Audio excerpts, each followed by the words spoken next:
Asinivusele sinemukele ehlelweni Kusile Breakfast Show. Thank you so much for joining us today. It is the 3rd of January 2023. Sithame ukuthi ngene kahle eminyakeni lomusha senamukele lamhla ehlelweni. Kukhumbuka ukuthi ungakhona nokusibukela ka YouTube kanjalo nasecingweni lakho bangabe une Eswatini TV app lanivuselako ngolungelele Magagula. Sibonga nje ukuthi umntwana usiphepisile sade sabona lilanga la namuhla. Lamhla ehlelweni ke sidabuka lejonjo letihamba embili kulamanye emave sidadibuka tindzaba letfire cards yona indzaba yokushona Pope Benedict welishumi nesithupha losiya emhlabeni ngemgcibelo aneminyaka lengemashumi la imfica kanti ke kuyabikwana ukuthi inkulungwane netinkulungwane tamakatolika tiyahamba tiyobuka sidumbu sakhe lapho sibekwe khona eVatican. Saphinde sibukena letho liqhamuka khona eveni lase Brazil njengoba takumla ukuthi sishiye emhlabeni ngiloyo bekadume kakhulu ebholeni iphele kanye ke bakhonile nekumfihla kahle khona eveni lase Brazil. Sadibuketa leto gabandi lomhla ehlelweni Kusile Breakfast Show. Lesikhathi sitaba hlete market nasibuya sithatha indaba tethu futhi ekuqala.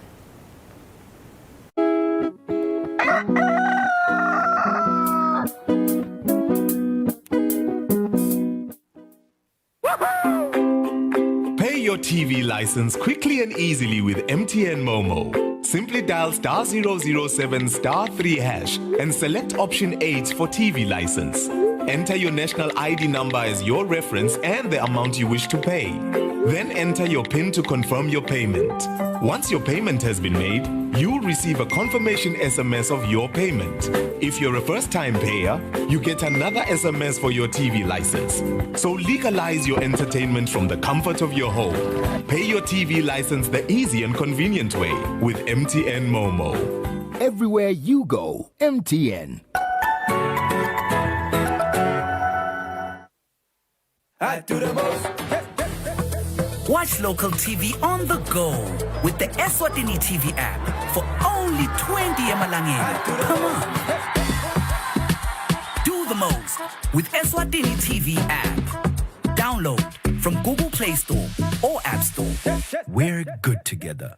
Everywhere you go, MTN.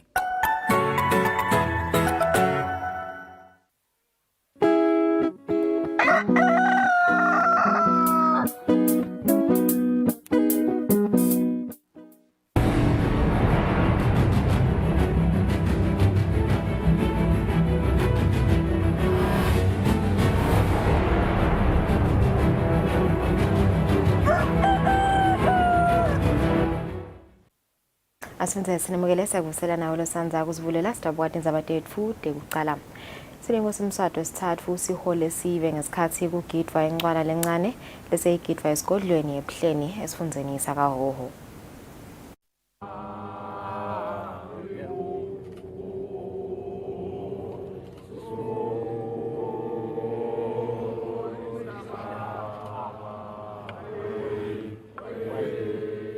Njengoba iqhubeka ngemandla inqwala lencane eTulu esifundzeni sakahoho selotiyajabulisa tinombolo dalacwebetelako lasingathe ingonyama yemaswati elangeni lelishumi kusukela uqalile umkhosi wenqwala lacwebetelako aphuma ngetinkani yagidza nayo ingonyama yemhlaba njengoba live liqhubeka nekugidza umkhosi walo lobalulekile emlandweni wasosive semaswati.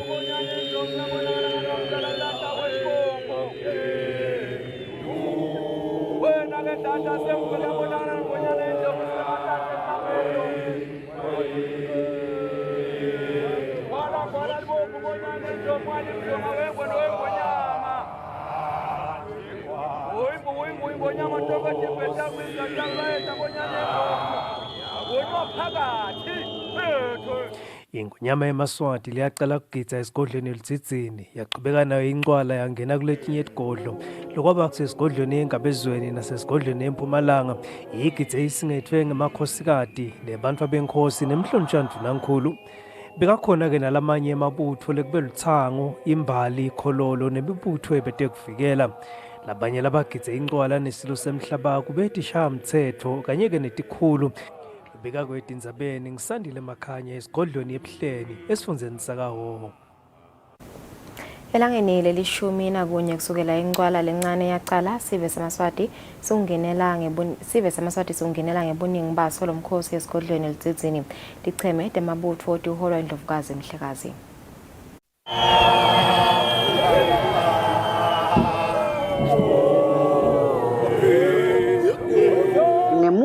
kokuthi kukhaleli icilongole kucala kugida. Baqebetela ngoluthango kanye nembali bangena emkhunjini kwavele kwashaya ingoma. Esigodlweni elisithini sive solo siholwa indlovukazi Mhlekazi. Kanti imakhosikadi yesilo kanye nesigodlo solo bayisingethe njalo indlovu yemhlaba.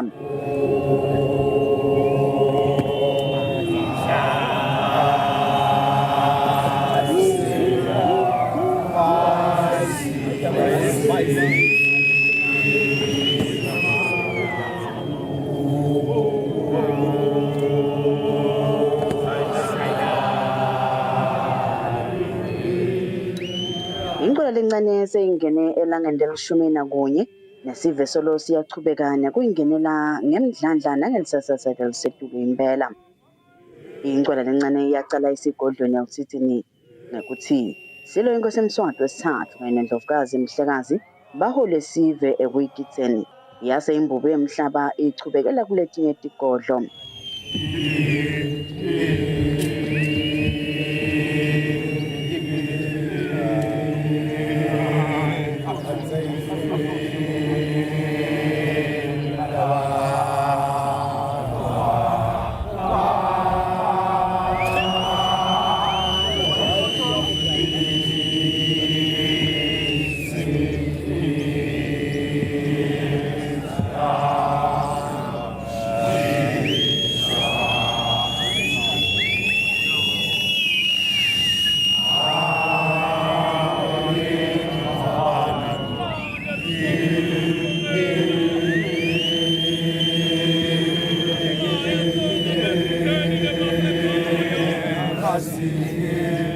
Emalanga lokusekeme kanjena sekuvele kuyathembisa kuyo ingatsha ukuthi isale ilungiselela kuphuma iyeke ukhalisekwane. Edinzabeni kubika Pholile Maziya esigodlweni eluthithini. Babenge 77 abantwana lababelekwe ngelusuku lokuqala lomnyaka wa 2023 ngokusho kwalobukela uhlelo lwetektalana itikule tempilo noZipho Nzunza. Abantwana bebafana babenge 37 bese bemantombazane babenge 40 kwase kubelekwa munye umfana ashonile. Losabambe kuba ngilobukela inhlelo tektalana itikule tempilo noZipho Nzunza uchaza kabanti ngebantwana laba libelekwe ngelanga lecala eminyaka wa 2023 lihlanzana lebantwana libekhona babeng 77 sebabonke 40 wabo kube bafana kwase 37 kwaba ngemantombazana lesikubona ukuthi bafana babe banenganengana kulomnyaka kanti ke mawubuka iminyakeni lehlukile lengcile bo 2021 2022 akusiyo inombolo lengazi ukuthi iyashiyana kakhulu kulabo. Etigabeni ke ukuthi imtholampilo lebelekisile ngile kangakanani ngingasho ukuthi imtholampilo yethu letibhedlela letinkulu ngito lethi ngase tikhicite tinombolo letinengana ndawubekisa nje ngihamba bane government ubena 17 webantfana kwalandzela Good Shepherd na 13 kweta Spiki lesisiphe 11 Spiki ke siphindze sasipha emaphahla isetting yemantombazana kwalandzela RFM nga 10 bese bohlathi khulu kwenamangayane baba ngi7 na 5 lama health centers ethu akabi nemantfana labanengi kakhulu ngoba lebe inkulu nje inombolo kube ngihlangano nga4 bese kuthi ngithokola kona Mkhuzweni baba na 22 kulabo make ke lababelekile bangi4 kuphela lababeleke endleleni mabasaya esibhedlela munye lobelekele ekhaya but waphuthunyiswa esibhedlela. Ngelishwa lelibike sibena munye umfana lo ufike lo belekiwe wasashonile. Nzuza uthi sehlile isibalo sebantwana lababeleke kulomnyaka ngelanga lecala laqhathaniswa neminyaka lengcile njengalokhu ngeminyaka wa 2021 baba nge82 bese ngeminyaka lophelile ngalo langa lelifanako baba nge83 etinzabeni kubika Fortune Dlangamandla kunesimuva shonge sikusetubungu.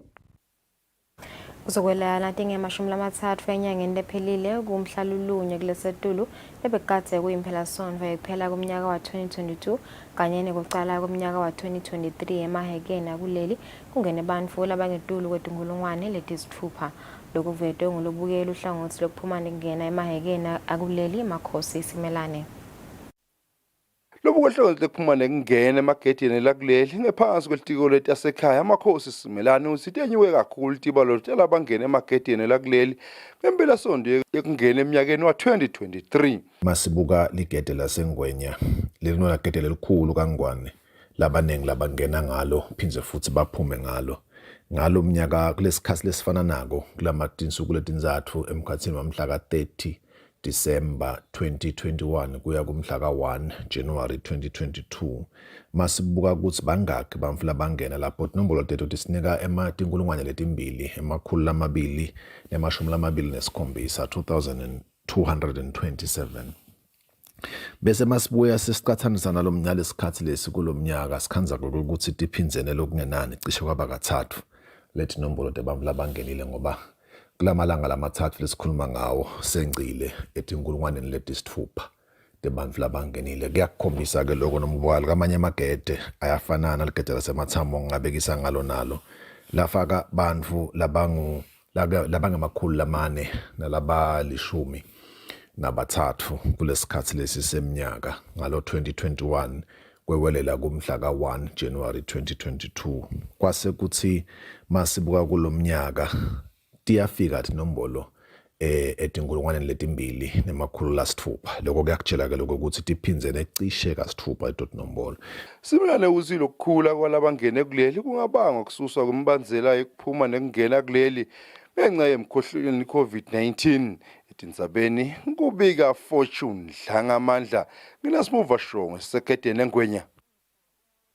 Itiko letempilo lithi umkhuhlane COVID-19 usengakapheli eveni futhi kuyalikhathata kubona kwehla kwetinombolo debantu labahlola lo mkhuhlane. Umcwaningi wetifo itiko letempilo uvusile kodwa ukuthi lokhu sokuletha inseya ekucwaningeni kwabo njengoba angeke bathi ukuthi sekunatiphi inhlobo talomkhuhlane lapha eveni. Nanoma livela seswatini ngelitiko letempilo eminyakeni lophelile ngenyanga yengci licekisa imigomo yokuvikela kwanza kwemkhuhlane COVID-19 kufaka ekhathi kufakwa kwetifonyo inhlangano yakamhlaba yetempilo iWorld Health Organization solo lesifo isigagule njengesifo lekumele onke emave emhlaba atikhatsate ngaso. Umcwaningi wetifo itiko letempilo Vusile Kotfako uthi lesekukhatsata litiko tinombolo letiphansi temaswati lahlolela lo mkhuhlane ikakhulu kati ngoba emave lamanyenti solabhekene netiwombe letimatima tawo futhi sekuletha nalenye insaye elicwaningeni lwabo njengoba kutawuba lukhuni kulandzelela nanoma sekungene eveni letinye tinhlobo talomkhuhlane. Lesikunothako we still urge the public ukuthi tinombolo solo titshengisa ukuthi COVID usesekhona even. We are a bit worried about a decline in testing because we are seeing people are no longer testing, maybe they're living with COVID. But we actually do encourage ukuthi umuntu onetimpawu ehambe ayotesta so that isitokwathi lokuthi lo hlobo lomkhuhlane lomphethe ngiluphi sitawukhona nalokubuka lokuthi sicwaninge kabanti ukuthi mama le variant lesuke ikhona nguyiphi. Lokothwaka uphinze wakhutsata sive ukuthi sichubeke nekulandzela imigomo lebukwe kwanza kwalomkhuhlane phinze siugomele kude livikele kungena kwaletinye tinhlobo talomkhuhlane lapha eveni. Etinzabeni yeSwatini TV kubika Samkeliswe Khoza nginasikhumbuzo Dlamini eMbabane. Libandla lelibuke tekuphepha emgwaqweni lithi litawugcinisa tinhlelo tekuphepha lonyaka kude kunciphe tingoti temgwaqo. Thembani Dlamini walo lelibandla ucela abafuyi ukuthi bagcoce imfuyo ingabi semgwaqweni ngoba ibese idala tingoti.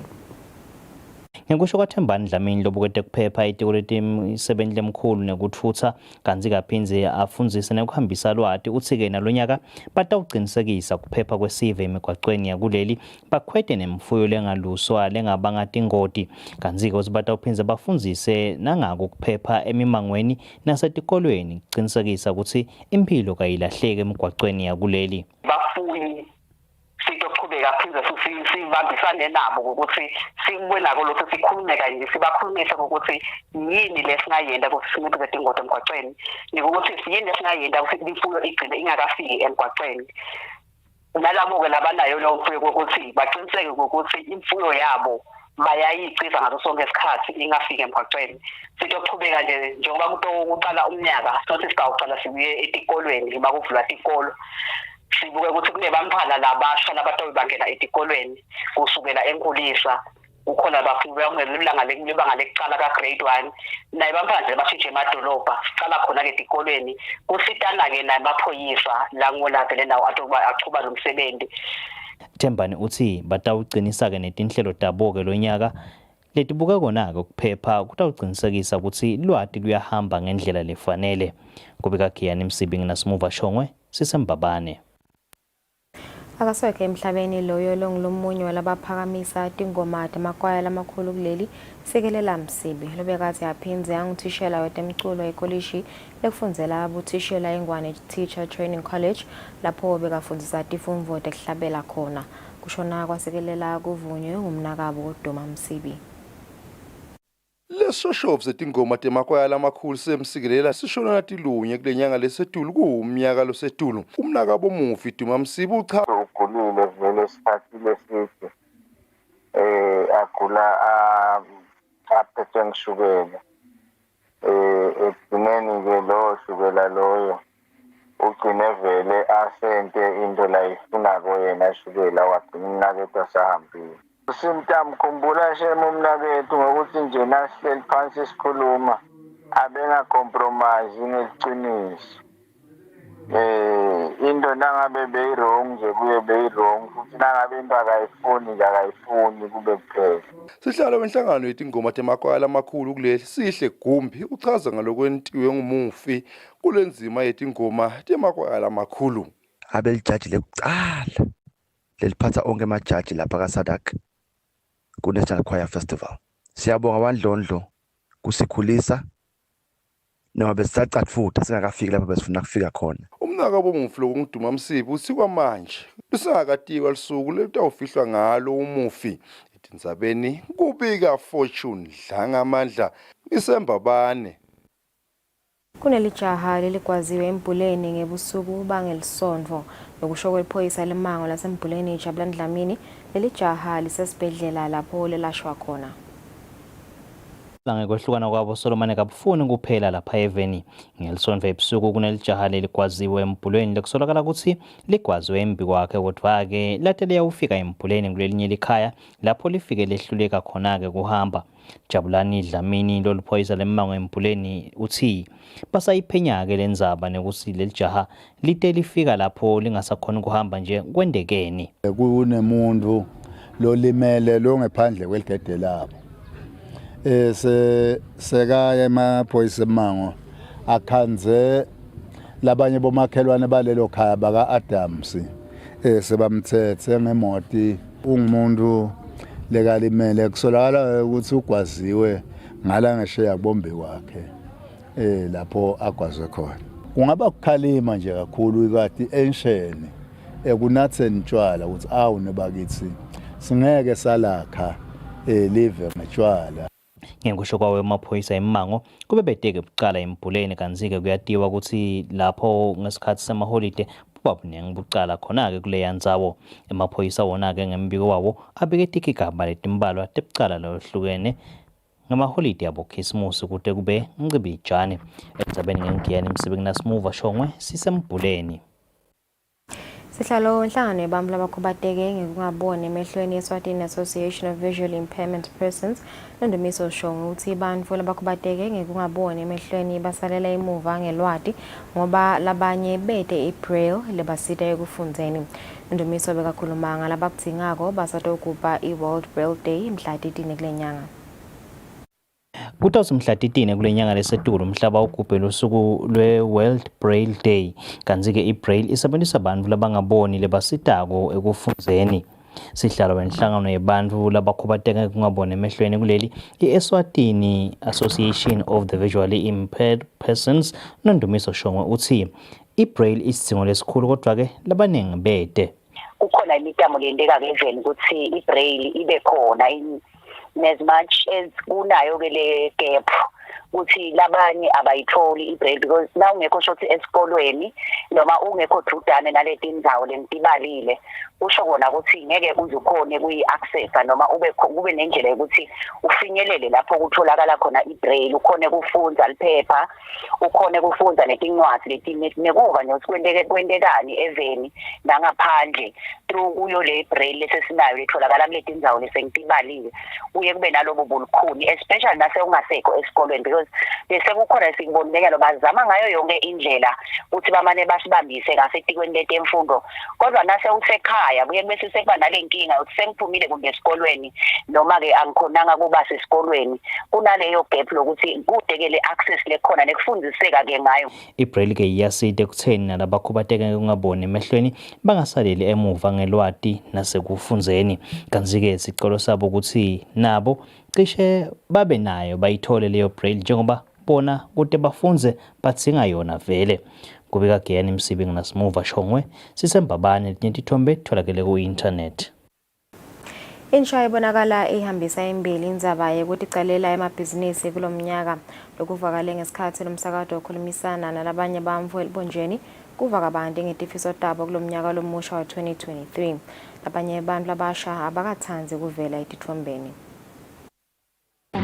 Ngifuna nje ukuqala ngithengise nyalo lokuthengisa ngifuna kwendlulela ngento lokukhulu ngoba ngiyabona ukuthi impilo nyalo ayisekho kamlungu ingawe wena umuntu omusha nalapho kuthiwa khona sithola lelo sito letimali khanze ukuthi kuthiwa enkundleni kunemali lethide akusisidi lokuthi kuthiwe kunemali lethide sive nje kuphela kodwa uma uya ukhanze ukuthi lelo sito lolidingako awulithola besingenile nje eminyakeni lomusha ifiso tamdine kakhulu sekucala nje kungaba khona la khona indzaba yesikolo abantu abesikolwa babuyele esikolweni njengoba besakhe abantu abesikolo abanyalo batothola ama-results baka form 5 so tifiso tekuthi wonke umfana akhone lokuthathola scholarship sekuthi akhone kuyofundzela wonke umuntu accommodate wonke umuntu nekwekuthi nas-applya for lokungena le-mavasithi leti mali mane kunciphe kancane hawu nkosi yami timali tek-applya setikhule kakhulu ngifisa ukuthi thina sinjengabantu labasha lesimebhile singakacedi isikole olabacedzile bise ukuthi sikhona ekutendele emabhizinisi siva bathi kuletikhwama for temali letisita abantu labasha ukuthi bende emabhizinisi besicela ukuthi masisizakale sonke kusi kuphela lo mnyaka kube khona ibona ephatheka ngode sesiyendile or at least nje sibe sinebhizinisi noma seyincane nje.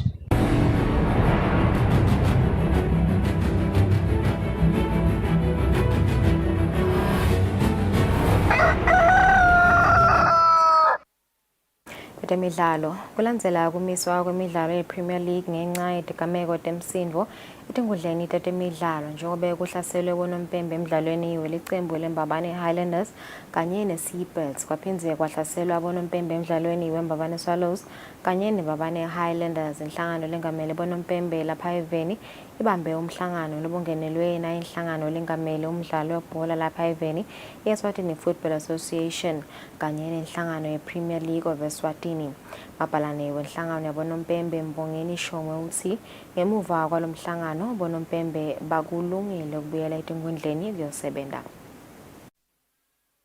Games bekamile kube netikhalo letiningi lebetitsinza bona bonompembe so asikakushayi indiva lebe bakhala ngako bantfu nathi sabitana ukuthi asesite sitobonisa mhlambe lapho khona kukithi lesingqoqo singatekhuluma ikakhulu kathi namuhla lebe site kutokhuluma ngako bekuyi safety and security yalama officials le etinkundleni xa sikhulumile ikakhulu sekune area ye concern na ku public in general ukuthi ema games njengoba bekamile the past 2 weeks ukuthi mhlawumbe borafela sebatelekile sithi asikucacise namhla lokho ukuthi cha bonompembe abakateleki bekuthi nje kufuna bahlale phansi bakhulume bavunulisane lapho bangavunulisana khona so ipublic nje should rest assured bonompembe bayabuyela insimeni bayosebenza ene lapho kufuna balungise khona nabo batawuta balungisile.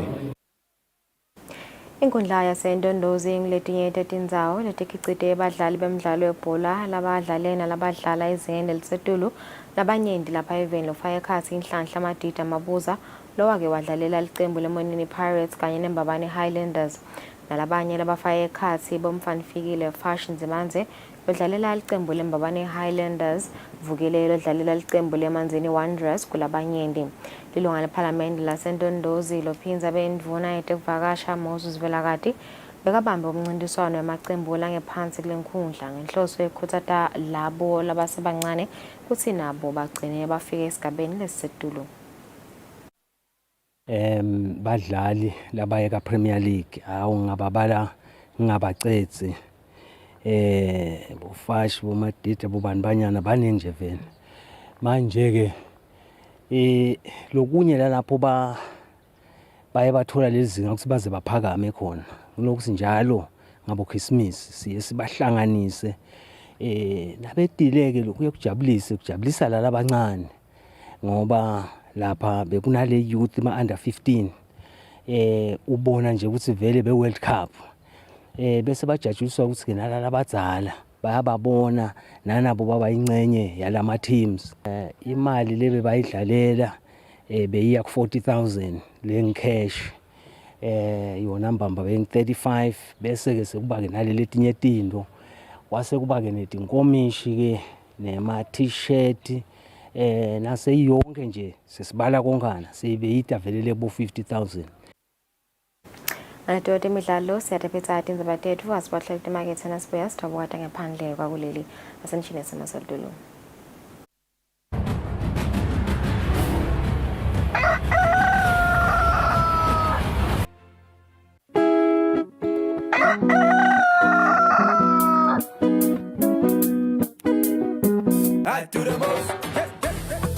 Watch local TV on the go with the Eswatini TV app for only 20 emalangeni. Come on. Do the most with Eswatini TV app. Download from Google Play Store or App Store. We're good together. Everywhere you go, MTN.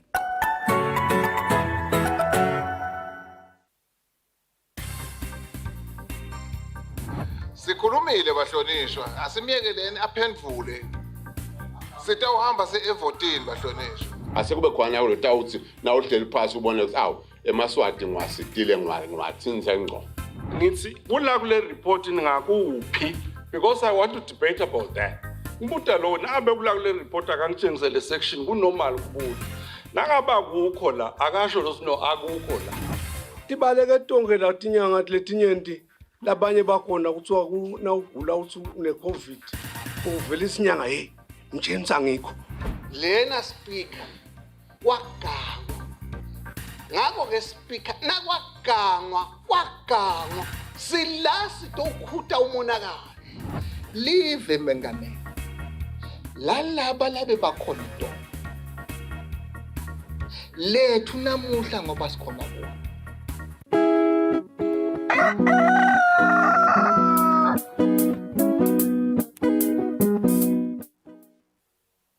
Asimze sinemukele sakuvusela nawo losanza kusivulela lesikhathi sitabuka indzaba lethamba imbili kulamanye emave emhlaba sicela khona eveni lase indzaba ya Pope Benedict losishile emhlabeni ngemgcibelo aneminyaka lengemashumi layimfica nesihlanu kuyabikwa ukuthi amakatolika tinkulungwane tawo tiyahamba tiyoviwa sithumbu sakhe. The late Pope Emeritus was delivered to St. Peter's Basilica in Rome on Monday morning, saluted by the Swiss Guard, leading a procession of people who served in his papal household, now lying in state for 3 days, to be visited by the faithful.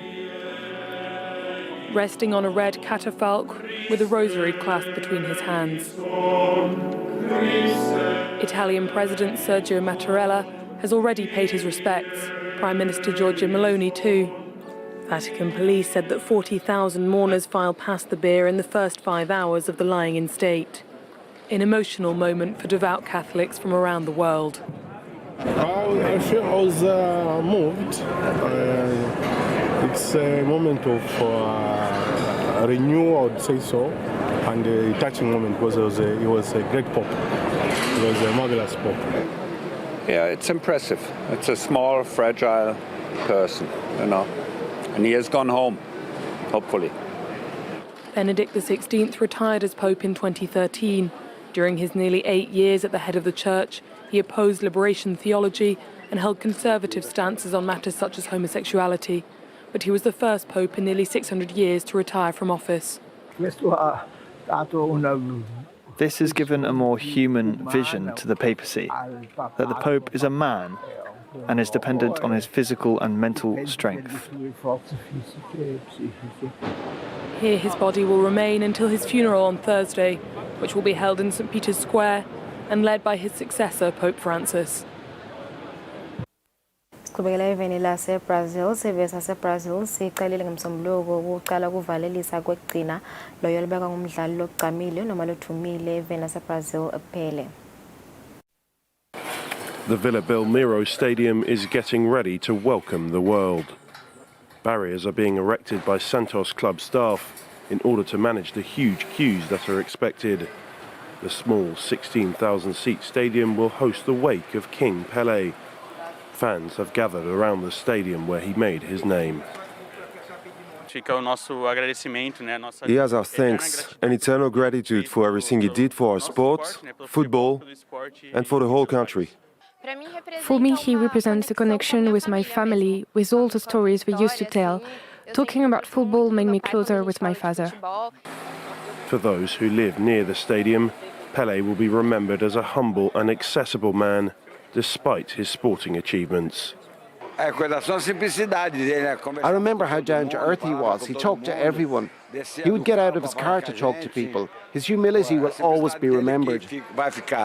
The day after his death was announced on Thursday, the Pelé Museum in Santos recorded its highest attendance since opening in 2014. Emotions ran high in the city, where the three-time world champion left an unmistakable mark. In football, there was a before and after Pelé. And for Santos, one of the oldest and most important Brazilian cities, its history has been changed by the presence of Pelé. From the banners thanking Pelé to the statue of him in the middle of the city, Santos is full of reminders of the footballing icon. And on Monday, hundreds of thousands of fans are expected to descend on the city in order to bid farewell to the man affectionately known as the King. Ngesikhathi sitawubungana ngumbiko lokhuluma ngetinthatheli lekuvakeleka ukuthi betishona kakhulu nakusabhethuka umkhuhlane we-COVID-19. Violence in Mexico, war in Ukraine, repressive laws and crackdowns directed at the media. 2022 has been a tough year. With journalists jailed in Iran for covering protests or killed in the West Bank covering clashes, arrests and deadly violence are at an all-time high. Media watchdogs say press freedom in 2022 has declined. Unfortunately, we observed the sharpest increase in journalists who are being detained, held hostage, and killed around the world. Reporters Without Borders reports that 533 journalists were detained this year and 57 killed. China, Myanmar, and Iran are the top jailers of journalists, while Mexico, Ukraine, and Haiti were particularly deadly countries to cover in 2022. Russia's war in Ukraine left a huge mark, with Moscow imposing repressive laws aimed at stifling reporting, and iconic news outlets were forced to close. In Ukraine, journalists work to keep staff safe and audiences informed. It's not easy to cover any war, but especially so when it's a war that is in your country and you're not just a journalist who arrives on the scene and then goes home to safety, but there's no safety for you, there's no safety for your family. But war zones aren't the only danger for media. In Mexico, violence and the targeted killings of journalists led to the country's most deadly year. Media watchdogs there say the repercussions are wide.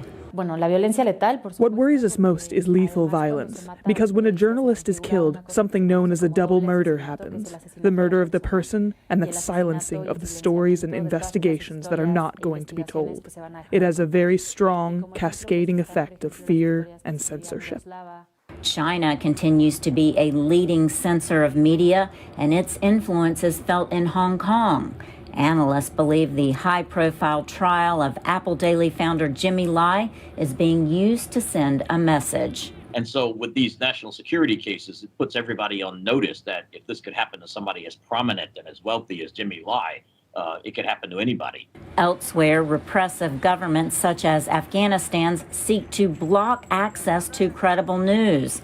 The Taliban has banned VOA radio broadcasts, but journalists say they'll keep at it. They trust us and they want to hear us, and no matter what, they will find us. Laurel Bowman, VOA News, Washington. Sicibekele esifundeni se-Afrika eveni lase-Uganda lapho kubikwa khona ukuthi ushone abantu labayimfica labaningi babo ngebantwana kulandzela ukuthi kube ne-stampede kuyinye yema-shopping malls. A celebration turned tragedy. As locals rang in the new year, at least 9 people died in a shopping mall stampede in Uganda's capital. Many people, including a 10-year-old child, suffocated to death as crowds rushed to see a New Year's firework display and got stuck, said local police. While they were trying to access the outer premises so that they can view the fireworks, there was a stampede, a scuffle that ensued that led to the suffocation of children and some adults. Relatives of those who lost their lives in the accident gathered outside a morgue in the Ugandan capital this Sunday. I lost a friend of mine by the name of Margaret Nakatumba because I'd gone with her. Yeah, I found her there. She was enjoying, she was having fun, but due to loss of breath, she lost her breath and eventually she died. The celebrations to welcome in 2023 were the first in the East African country in 3 years after restrictions linked to the COVID-19 pandemic and security issues. Asike kushone bakhoseli labasoka eveni lase-Syria labe baseveni lase-Lebanon labe bagibele umkhumbi ngesikhathi lomkhumbi uwakhona emandini labangu 200 kubikwa ukuthi basafunwa namanje.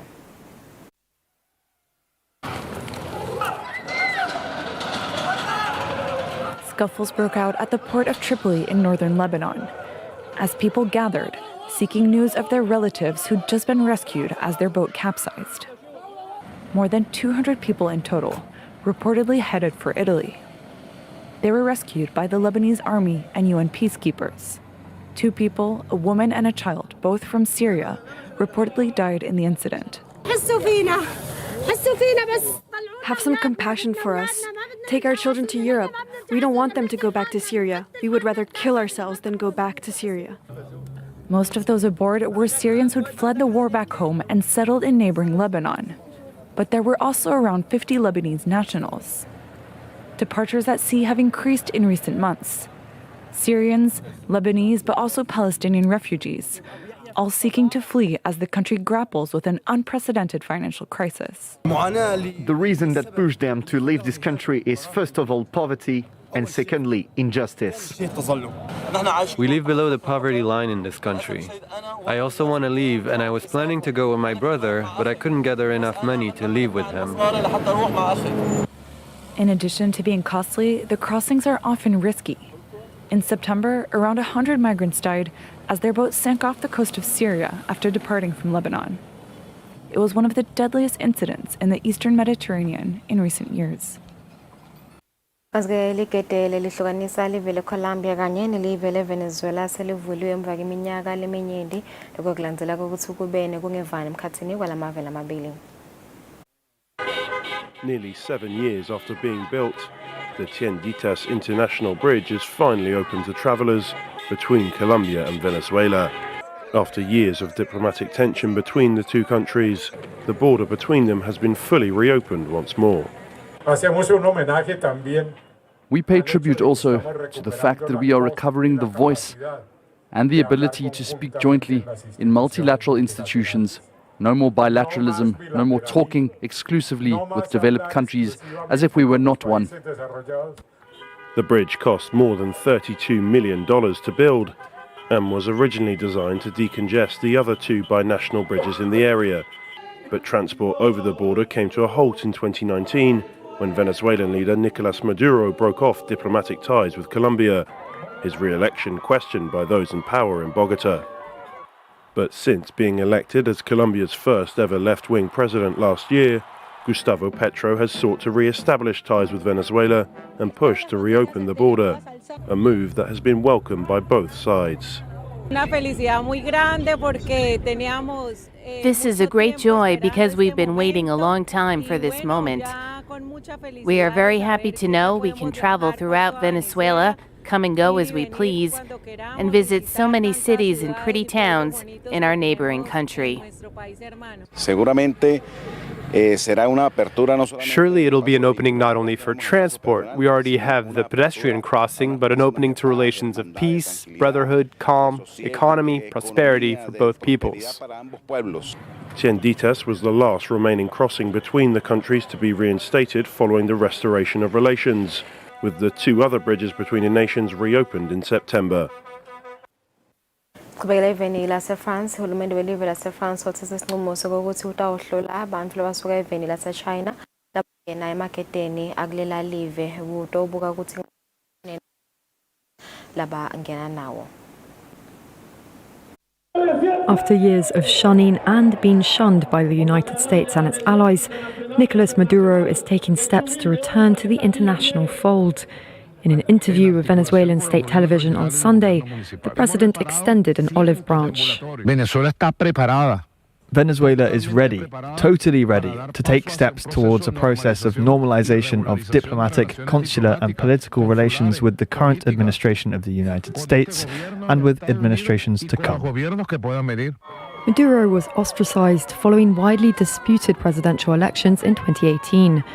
The United States placed sanctions on Venezuela's oil sector and, along with 50 other countries, recognized opposition leader Juan Guaidó as the country's rightful president. Maduro responded by breaking off relations with the US in 2019. But Guaidó failed to dislodge Maduro in the nearly 4 years since, and his initial support dropped off. On Friday, Venezuela's opposition voted to dissolve Guaidó's so-called interim government. Today we're taking a leap into the void. Today we're capitulating. 72 lawmakers have capitulated. The lawmakers defended their decision as realistic, saying the interim government was no longer useful. Maduro's government wants the US to lift its sanctions on Venezuela's vital oil sector and help revive the collapsed economy. And although it has yet to recognize Maduro's government, Biden's administration has also made tentative efforts to normalize relations as the war in Ukraine puts pressure on oil supplies.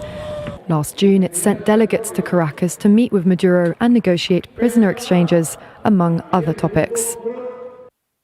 Live lase-France licale ukuhlola abantu labasuka eveni lase-China labangena kulela live ukuthi kodwa batokhona ukuhlola noma kuphenyisisa ama-COVID variants labangena nawo. The first passengers arriving from China underwent COVID tests at Paris's Charles de Gaulle airport on Sunday morning. France became the latest country to require passengers departing China have a negative test before boarding their flight, a requirement also supplemented by random tests on arrivals, as explained by Health Minister François Braun. And of course, this test on arrival, it's not a control that would prevent citizens from entering our territory, but more of a scientific control, which will allow us to follow in an extremely precise way the different variants, essentially the Omicron variants that are currently in China. Cases of COVID have soared in China since the government abruptly reversed its zero-COVID policy in early December. Several countries have imposed measures on travellers from China because of fears Beijing is not releasing adequate data. France hopes there will soon be a coordinated European response on all travel from China. We'll be having a discussion within the week to harmonise this model of management at the European level. As you know, the Spaniards and Italians have already taken these measures, so have the Americans. But in any case, France is going to push this method so that it's taken up in all the countries of the European Union. The requirement is a further inconvenience for travellers from China, where mandatory testing has been an everyday reality for over a year. China still requires people entering the country to quarantine upon arrival, a measure Beijing will do away with from January 8th, when it reopens its borders for the first time in 3 years. Umengameli omusha welive lase-Brazil ufungiswa ngokusemthethweni ngelisonto Luiz Lula da Silva. With teary eyes that Luiz Ignacio Lula da Silva is sworn in as Brazil's president. In front of a sea of supporters, Lula vowed to fight for the poor, for the environment, against inequalities, and hopes to rebuild the country. It was to combat inequality and its consequences that we won the election. This will be the hallmark of our government. From this fundamental struggle, a transformed country will emerge. It's an exceptional political comeback. The 77-year-old leftist walked into Congress earlier this Sunday to take the oath for the third time after being sentenced to jail for corruption charges that have since been overturned. He seemed to deliver a veiling threat to Jair Bolsonaro, who faces legal risks. We do not carry any spirit of revenge against those who tried to subjugate the nation to their personal and ideological purposes, but we will guarantee the rule of law. Those who made mistakes will answer for those mistakes, with the right to defence within due legal process. Now, President Lula must face his biggest challenge, undoing his predecessor's legacy, which includes improving the economy, fighting against the destruction of the Amazon rainforest, and uniting a very divided country. Live laseRussia solo laqhubeka nokuhlasela live lase-Ukraine njengoba ke phela somvulo sisuka kiyo kushone bamfu labane kulandzeleka ukuthi bahlaseleke ngema-drones. Destruction and chaos. On the first day of 2023, staff at this children's hospital in Kherson scurried to remove the rubble.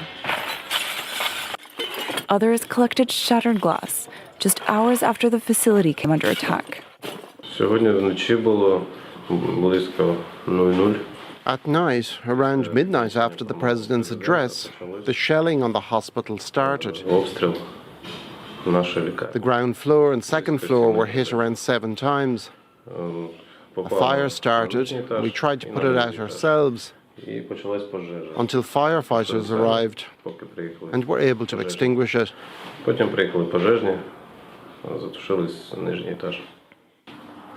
At the time of the shelling, surgeons were operating on a 13-year-old boy who'd been seriously wounded in a nearby village that same evening, local authorities said.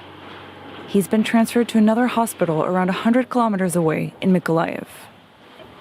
Kherson was not the only place to be targeted on New Year's Eve. In the capital, sirens sounded shortly after midnight, followed by a barrage of missiles and drones.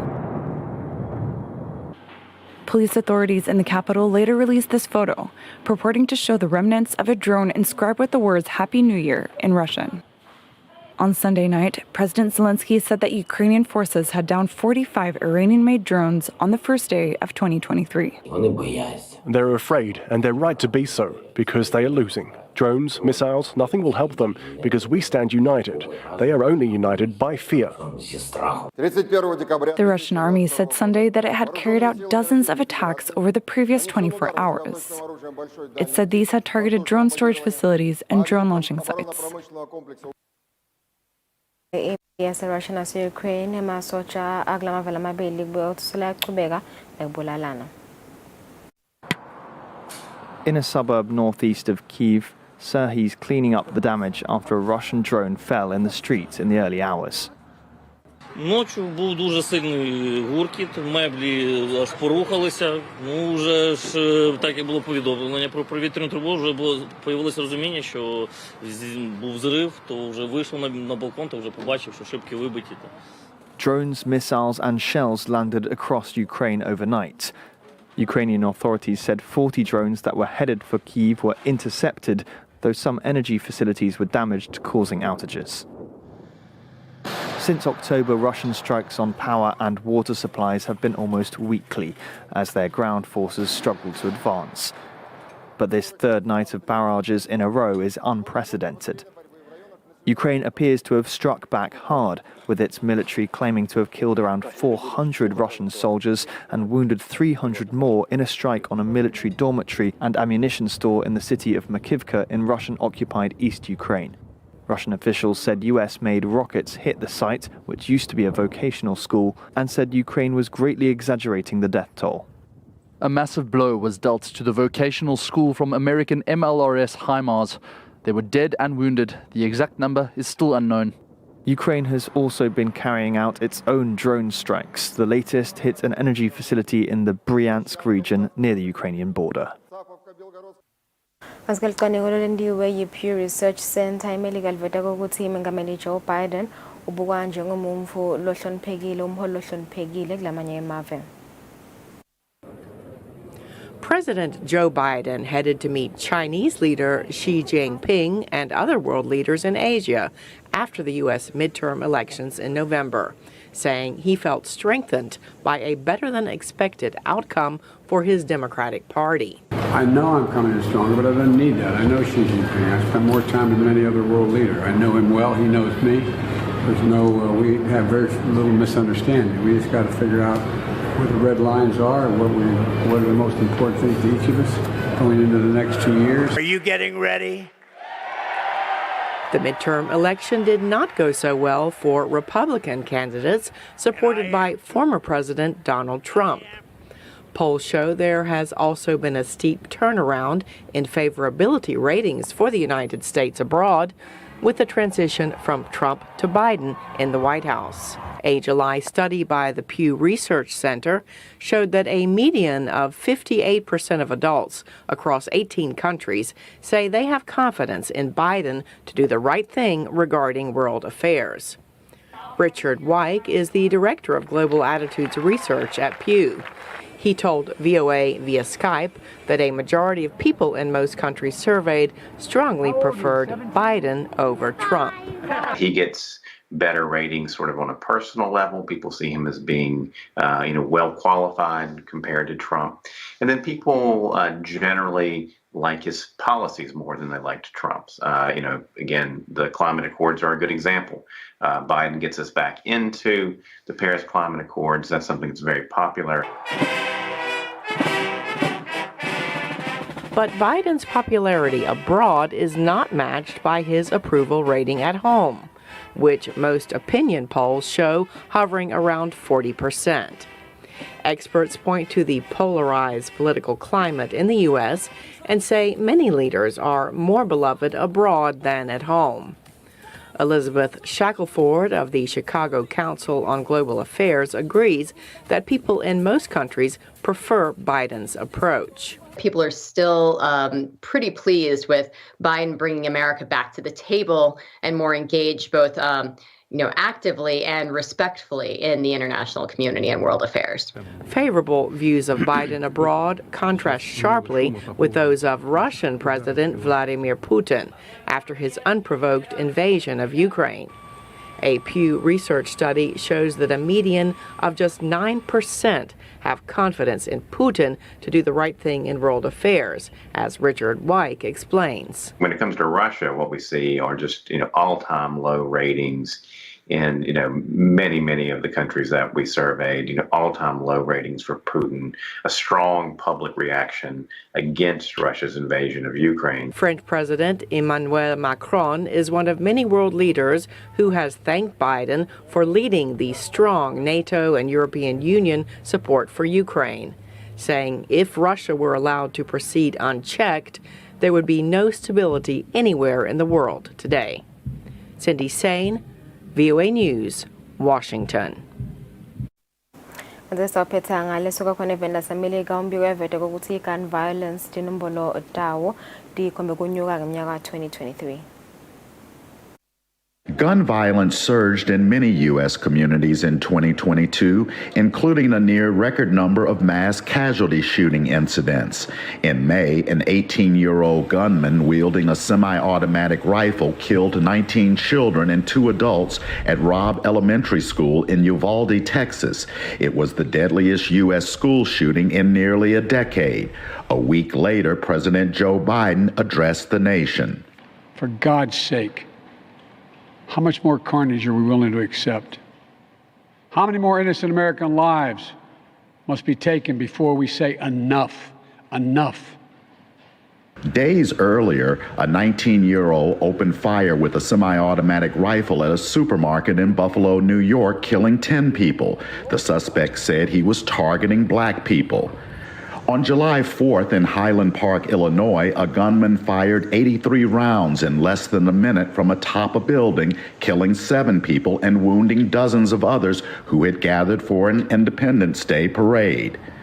In November, a shooter killed 5 people and wounded 17 others at a gay nightclub in Colorado. The 22-year-old suspect has been charged with murder, bias-motivated crimes, and assault. Criminologist Professor Jack McDivitt sees a troubling pattern. We're starting to see guns being used in hate crimes more. That wasn't the case for a long time. We're starting to see more often that people use firearms to go after victims who they perceive to be different. Mass shootings are broadly defined as an incident in which 4 or more people are shot or killed, not including the shooter.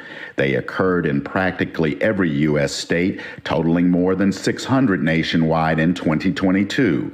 Some see a connection between a rise in hateful rhetoric and bias-driven violence. Political rhetoric that we have seen over the past few years has certainly contributed to that.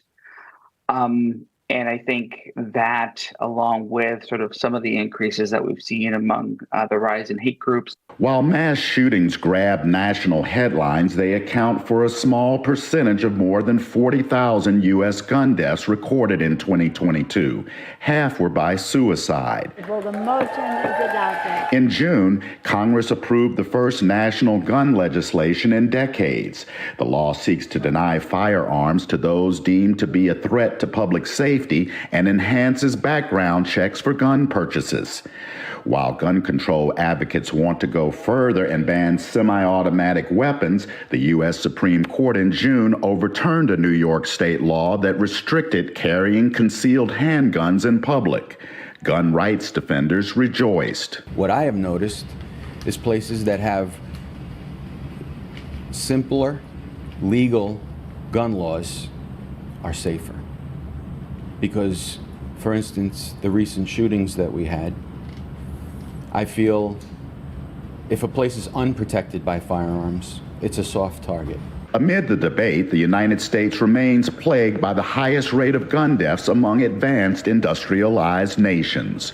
Chris Simpkins, VOA News, Washington. Minutes before 8 o'clock, sitapesa lapota ngaphandle kakulili silvalana lapho hlelo lomhla ekseni simakhulu ukuthi ibe nathi, we'll see you tomorrow. Nisale kahle.